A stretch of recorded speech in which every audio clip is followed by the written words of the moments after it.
before we get into the actual text, I do want us to briefly review where we are, because as I said, while this is kind of a second part of the same vision, this is at the same time still part of that vision. We're still in the throne room and all that. So I want us to review what we have from the last chapter, how we want to see God. That's what the point is of this throne room.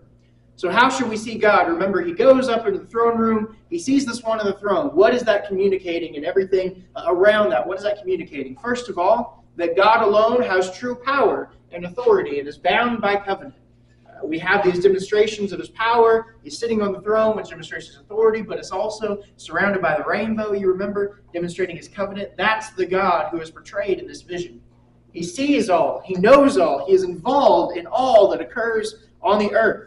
That's what we have, especially represented by those four living creatures, representing his providence, his knowledge, the fact that he has intertwined himself with all of the affairs of the physical universe.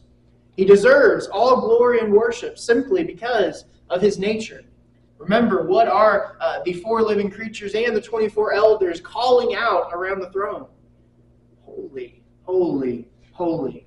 And we've talked about on Wednesday nights, that is the essence of who God is. He is holy. He is the unique one. So he deserves all of that because of his nature. And finally, we talked about the fact that human success is defined by obtaining a place in God's presence. So we have those 24 elders representing the leaders of God's people, and ultimately, in that sense, representing God's people as a whole, both from the Old Covenant and the New Covenant. They are there. They have obtained victory. They have thrones. But that's not the goal. They get off their thrones to bow down. They cast their crowns before the throne because their goal, the crown of victory that they received, is a means to the end of simply being in God's presence. That's the portrayal that we have been given in chapter 4. So now let's see where we want to go from here. Then I saw, Revelation 5 and verse 1, in the right hand of him who was seated on the throne, a scroll written within and on the back, sealed with 7 seals. So now we're expanding, right? This was not part of the description that he gave us of the one on the throne earlier. He's saving that, so now we can reshift our focus. He wanted to give us this big picture of the throne room and everything that's happening in the throne room so we understand something about God, but now we're going to kind of zoom in, right? We're going to zoom in to his hand. Oh, he's holding something. What is he holding? Well, he's holding a scroll. It's written within and on the back, and it's sealed with 7 seals. So let's think about this for a second. If we get the slide to advance. There we go. A scroll. What is the purpose of a scroll? Do what? It's a book, okay. It's some form of writing. You could actually have shorter scrolls. So we think of a scroll, typically speaking, as, like one of the scrolls of Isaiah, for example, that Jesus reads from in the synagogue. You could have a long scroll, you could have a short scroll, but it's something that you write a message on. Why would we say, or why would John say, rather, that the scroll is written within and on the back? The scroll was designed as you wrote it. Okay. And when you got to the end, you started over, and you returned to the front. Okay, very good. So this is not super familiar to us, right? Usually we don't write in scrolls unless we're trying to do something, fancy for I don't know, some kind of medieval time, something or other. But usually we don't have this idea of a piece of paper. If we just have a piece of paper, whether it's rolled up or whether it's flat, a lot of times it's just written on one side, right? But they, as Andy said, they would design their scrolls to where, scrolls, this material is extremely expensive. You're not going to waste it. You're going to fill it up. So why does he tell us that if that's implied in the scroll? Why does he tell us it's written on the front and the back if everybody knows that's what you do with a scroll? Okay, good. He starts talking about pages. We're going to get there. What else?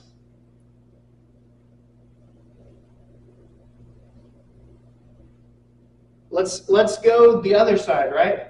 Let's say it wasn't written on the front and on the back. Let's say it was just written on one side. What would that communicate to people who know that a scroll should have writing on both sides. If it just has writing on one side, what does that tell them? It's not complete. So he's emphasizing to them, whatever the message of the scroll is, there's not just a message here, it is a complete message. This should be starting to, ring some bells here, right? What do we have in Revelation that's being communicated? We already have an allusion to it with the 24 elders, right? We have 12 from the Old Covenant, 12 from the New Covenant. Whatever this message is, it has something to do with a completeness that has been achieved according to God's plan. So we're going to come back to that in a second, but for right now, I just want us to remember, there's a message from God, but whatever it is, it's a message of completion. It's something that has been fulfilled in the grand scheme of things, not something, for example, related to an old covenant that was always meant to be fulfilled with something else. But we also have something else told us about these scrolls, or this scroll rather. We're told that it is sealed with 7 seals. Why do you seal something with a seal? Now, this is a depiction of what we're talking about. We're not talking about necessarily like what we might think of like just licking an envelope or something and sealing it shut in that sense. We're talking about actually putting a dollop of wax or something like that, and then you press a piece, usually of metal, that has a design on it into the wax, and it creates a seal, what's called a seal. Why do you do that? Kind of a legal document and sealed by someone in authority. Okay, a legal document sealed by someone in authority. Somebody else had something. I said it's amazing. It's sealed by the person that completed the document. Okay, good. So it usually, not always, but usually it has something to do with an official document, a legal document, something like that. It's something that is representing this is actually done by the person that claims to have done it, right?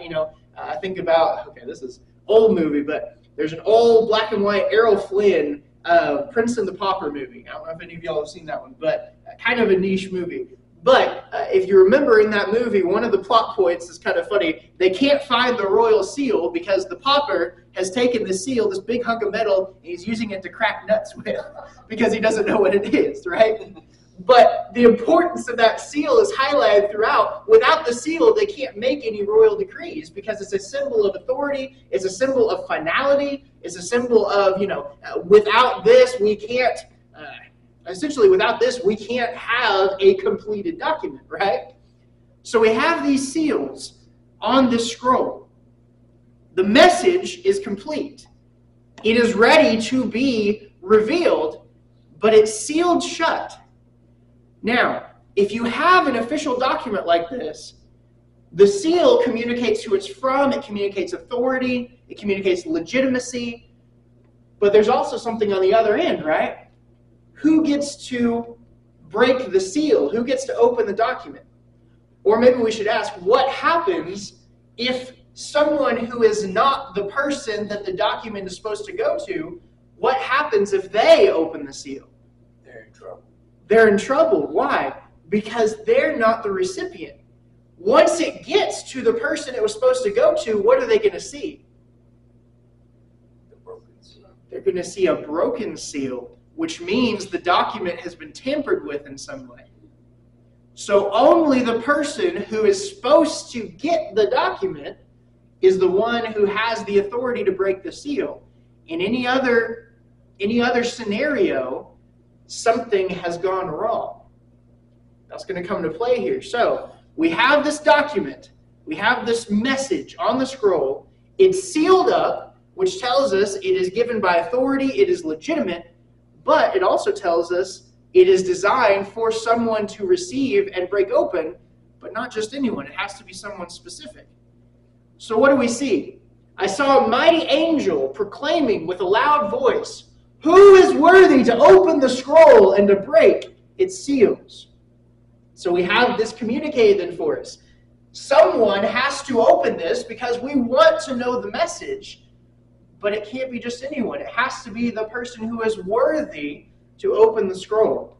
Now, it's interesting here. It doesn't just say an angel or an angel of God. It says a mighty angel. Why does it say a mighty angel? It's one with authority. Okay? It could be this idea of one with authority. What else? Why else might it be described as a mighty angel? Strong, okay. Just basic definition of this word. Very good. Leadership, perhaps. I think sometimes, though, and we could go into a whole other discussion about this, I think sometimes we get a little bit confused in terms of, like, we have this idea almost of like hierarchies among angels, and that's actually kind of a misunderstanding of the descriptions, but that's another discussion we'll get into. Why would it be relevant if we're talking about someone who's worthy to open a scroll that the messenger is someone who is described as mighty?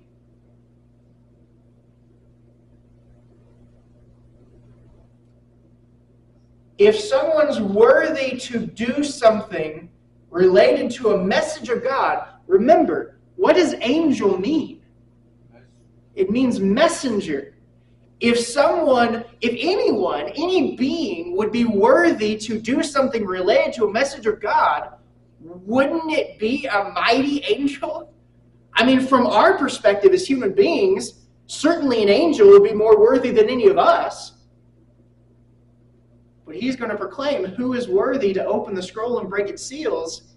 And what do we see?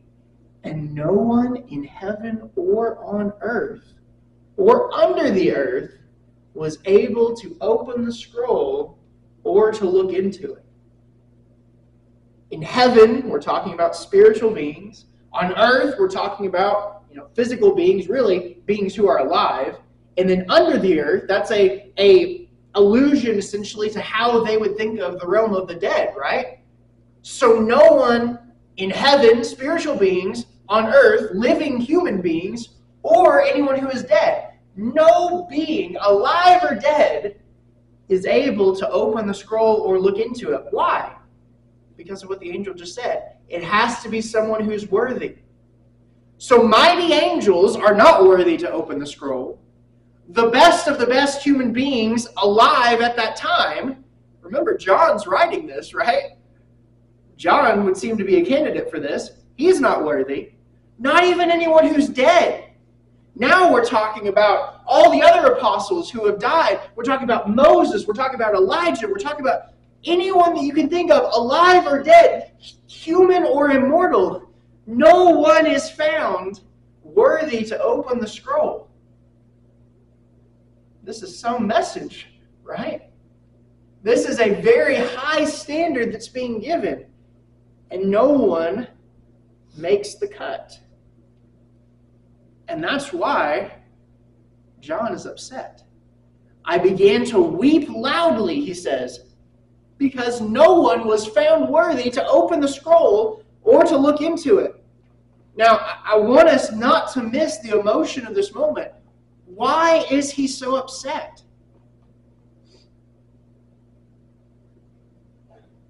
It's not even him that's worthy. Okay, he's upset because he's not worthy, but I think it even goes beyond that. I don't think that's the real gist of why he's upset. Because he knows he's not worthy. I can hear Miss Beth. Okay, it's a very important message. He wants to hear the message. Somebody else was saying something? Okay. He was there to hear the message. He was not very good to hear it. Okay. It's funny, actually. So, Liz and I have been reading a book. It's just like a fun, like, fiction, fantasy book or whatever. But at this one point, there's this very powerful character that appears to another character, and she's about to leave, and the character's like, no, don't leave. I want to hear more, right? I want to know more. Please tell me more. That's kind of what we have here. Of course, not in a fictional sense like the book, but in this context, we have John literally before the throne of God, seeing the glory of God, and then he realizes God has a message. I get to hear not just a message, a complete message of God. Already there are connotations in the description of the message that this is a message of completion of all of the messages that God has given up to this point. This is the final form, the final version, the completion of it. He's that close. It's right there. But the message is inaccessible. Because no one can open it. No one can break the seals. That's why he's weeping. I'm so close. I'm right here. I can see the scroll. And no one can open it. Heart-wrenching. But as he is weeping, what happens? And one of the elders said to me, "Weep no more. Behold, the Lion of the tribe of Judah, the Root of David, has conquered, so that he can open the scroll and its 7 seals." Now, I find it interesting. Who is it that has the proclamation about the message? Well, it's a mighty messenger, right? Who is it that wants to talk about the Lion of the tribe of Judah, the Root of David? It's one of the elders, representing the leadership of God's people through whom the Lion of the tribe of Judah, the Root of David, came. We see how this symbolism is all working together here? Now, I don't want us to miss these allusions, right? The Lion of the tribe of Judah, the Root of David. Well, who are we talking about? Well, the readers of this would be very familiar with this kind of imagery. This is very, very familiar in Old Testament prophecy. Going all the way back to Genesis, remember how Jacob blesses his sons, specifically how he blesses Judah? Judah is a lion's cub. From the prey, my son, you have gone up. He stooped down, he crouched as a lion and as a lioness. Who dares rouse him? We have this connection of a lion to Judah. And as time goes on throughout the history of Israel, who are the legitimate kings, ultimately? We have Saul anointed, and he fails the test. So who is raised up? Well, it's someone from the tribe of Judah. And from then on, all of the legitimate kings in at least in the southern kingdom of Judah, according to the line of David, well, they're all, of course, from the tribe of Judah. But not only that, we have particularly, or maybe I should say specifically, messianic prophecies in Isaiah talking about the root of Jesse, or the root of David. Of course, Jesse being David's father, both of them are referring to the same thing. In that day, the root of Jesse, who shall stand as a signal for the peoples, of him shall the nations inquire, and his resting place shall be glorious. So this description, the Lion of the tribe of Judah, the root of Jesse, there's no mistaking for John's audience. This is using Old Testament prophetic wording to refer to the Messiah. No question about it. The Messiah is the one who has accomplished this. The Lion of the tribe of Judah, the root of Jesse. I want to go back to that for a second. That's who has accomplished this. But what has he done? What has he done to be able to open the scroll and its 7 seals? He's conquered. You notice how many times so far in the book of Revelation we have this recurring theme of conquering? This idea of gaining a victory.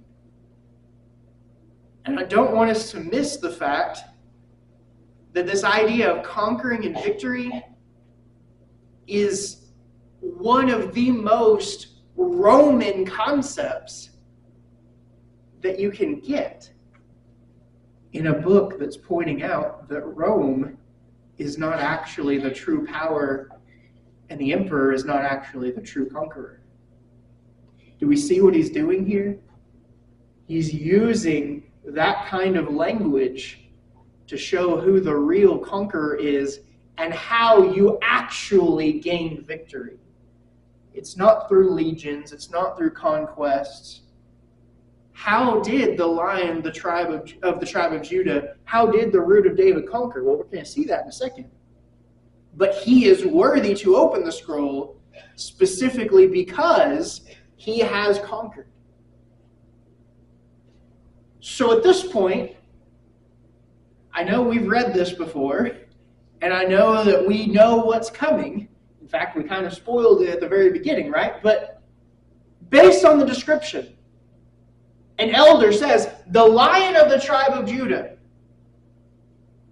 Who are we expecting to see in this vision? What the elder just said, right? We're expecting to see a lion. Think about the figures we've been given so far in the throne room. We have these mighty living creatures, right? We have the lion and the ox and the eagle and the man. We have all of these different representations of power and intelligence and so forth. We're expecting for a lion to come striding into the throne room in all his majesty. That's what we're being set up to expect. That's the kind of creature that can gain victory in our minds. That's the kind of creature that can conquer. And that's not what we get. And between the throne and the four living creatures, and among the elders, I saw a lamb standing, as though it had been slain. Not only is this a subversion of our expectations from how he's been introduced, I want you to think about, for example, the best illustration I can come up with because it's hyped up so much, right? Have you ever seen any kind of clips of like wrestling? Not like UFC, that's actually a thing. I'm talking about like the fake wrestling, right? Like the hitting each other over the head with chairs and stuff like that. Have you ever seen any of the introductions of that? Just how crazy, like, oh, he's gonna tear you apart, and just over the top. And then you have that kind of introduction, and then you have somebody come out there, and they're all just way over the top. Now imagine if you have that kind of over the top introduction, and then you have a 6-year-old boy come out. That's just like completely wrong, right? It doesn't fit. We don't want to miss. That's what just happened. We have this introduction of a lion, this mighty beast, and then you see a lamb, and not just a lamb, a wounded lamb, a lamb that's dead, essentially, but somehow not actually dead. It looks like it's been killed. There is nothing less powerful from a human standpoint, from a standpoint of what we would expect in the wild. We've just been given a description of the king of the jungle, as we sometimes call it, even though lions don't live in the jungle, so I don't know how that started, but we get the point, right? The top of the food chain. We've just been given a description of the top of the food chain, but what we see is the farthest possible thing from that description. We see a lamb. And notice where the lamb is. He's between the throne and the four living creatures and among the elders. Now, I know this isn't a spoiler. Obviously, this is Jesus, right? But I want us to notice where he is. Where was Jesus described in the first vision where we see Jesus? Do what? In the throne. Not yet. Not the first vision. I'm talking about back in Revelation 1.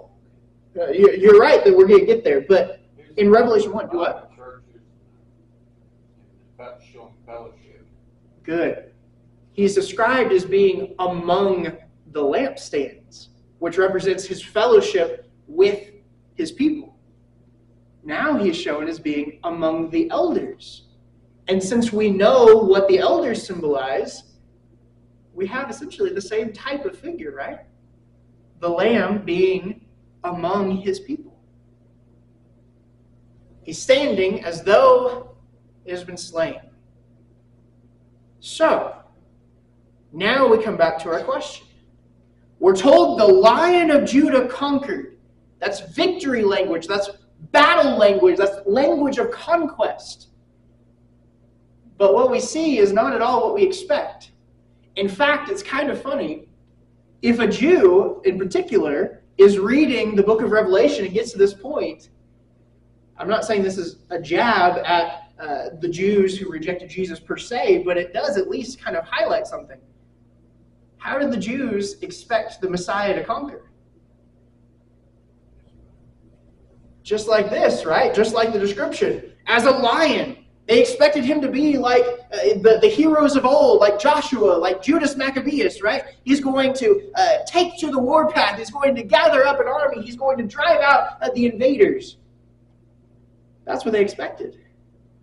And that's not what they got. They got Jesus, who did not come in the form of a lion.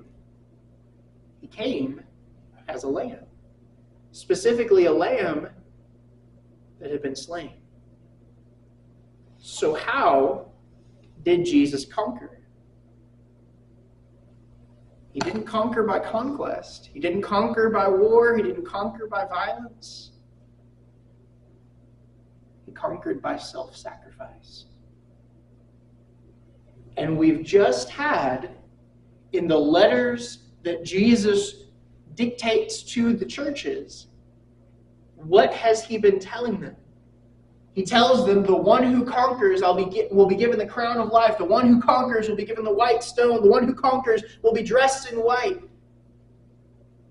Well, so he wants them to conquer. He's conquered. He wants them to conquer. Well, how does he want them to conquer?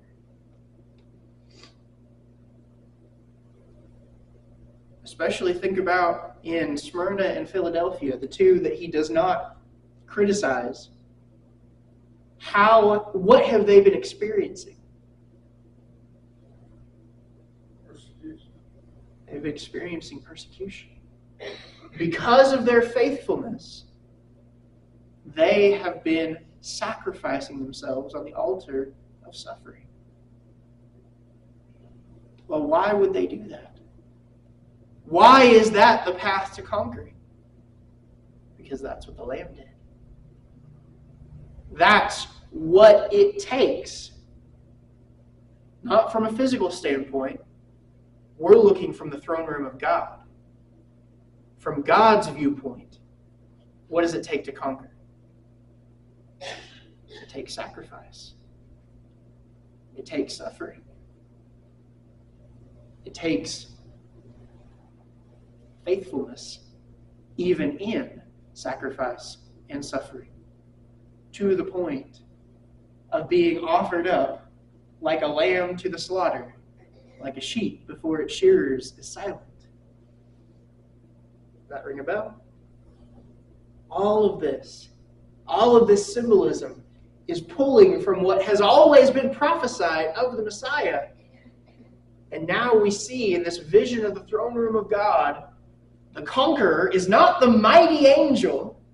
The conqueror is not one of the 4 living creatures. The conqueror is not one of the 24 elders. The conqueror is the Lamb who was slain, who was sacrificed. Just like under the old law, they would sacrifice a lamb at the Passover. They would sacrifice for all of these different things for their sins. So the Lamb has conquered in the most paradoxical way that we could possibly imagine. He has conquered by being seemingly defeated. At least if we're not realizing what's actually happening, as most people at the time did. And notice what the description is of this lamb. Now we begin to see more of this paradox coming to the forefront. What does this lamb have? 7 horns and 7 eyes, which are the 7 spirits of God sent out into all the earth. Okay. We've talked about this a little bit. In fact, we talked about it even in Daniel. Now we do have some more helpful stuff from Daniel than we have with the living creatures. What do horns represent? Do what? Power. Horns represent power. That's not really something we connect with in our culture, but this is something that was very, very strongly established in Eastern culture or Near Eastern culture at this time. You would have a horn of some kind of animal. It would represent the power of a king, the power of a kingdom. You would have horns being sometimes part of their, what's the word, regalia, what the rulers would wear. They would have horns maybe on their staff, or horns in the emblems, in the throne room even maybe. You would have horns, for example, I don't know this for sure, but I think you would even sometimes have horns, either literal horns or representation of horns, as part of like battle standards and banners and stuff like that. Horns represent power. All right, so we have this lamb. How many lambs have you ever seen that have horns? They're not old enough yet, right? But this lamb has horns. Again, we have this paradox. It's a lamb that's been slain, but wait a minute. He actually does have power. In fact, what does 7 represent? Perfection or completion. He doesn't just have power. He has 7 power. He has all power, complete power, perfect power. The most unlikely of creatures has all the power. And 7 eyes. Now, we just had eyes, right, in this vision already. We have these 4 living creatures that have the eyes. What does that represent?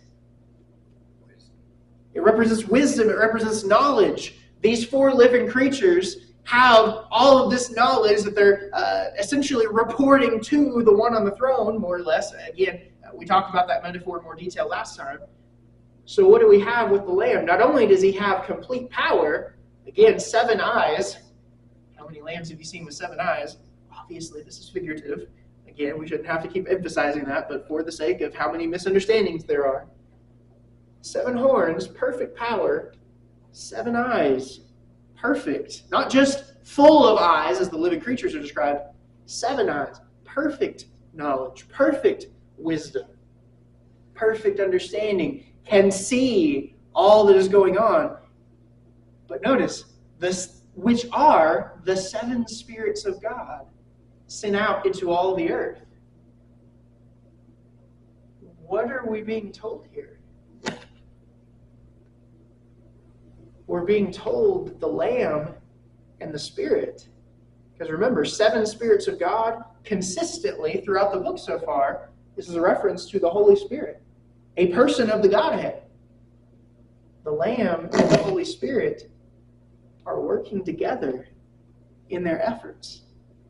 They're acting in perfect harmony together to accomplish this goal.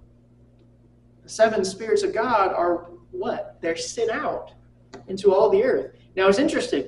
We've had representations of the Spirit so far. We have the representation of the Spirit being in the very beginning of the book in chapter 1. We have the representation of the Spirit as the torches in front of the throne. We also have a representation of Jesus' eyes. I don't know for sure if there's a connection here, but I at least think it's interesting. Remember how Jesus' eyes are described in chapter 1? He has eyes of fire. Now we're combining these 2 metaphors, it seems anyway, because now the Lamb has eyes. The Spirit of God is described as torches of fire. We seem to be combining these metaphors again. So we have the Lamb and the Spirit working in perfect harmony as the Lamb has accomplished something that no one else has accomplished. He's conquered in a way that no one else has. And so he is able to go and take the scroll from the right hand of him who is seated on the throne.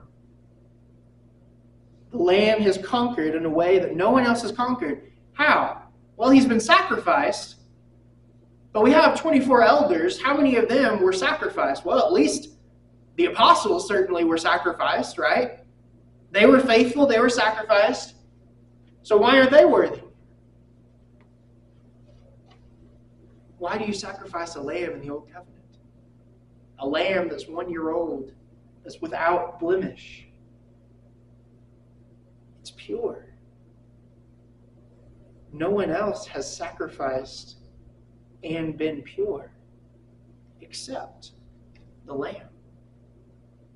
So he has conquered in a way no one else has, because he has suffered and sacrificed in perfect purity. That's the only way he has gained perfect power, perfect wisdom, and therefore is the only one worthy to open the scroll. So that's our description. Next week, we're going to look at what happens, well, the beginning of what happens, when the Lamb takes the scroll and what the reaction is in heaven. Any questions or thoughts before we close? Thank y'all so much. Do what? Ah.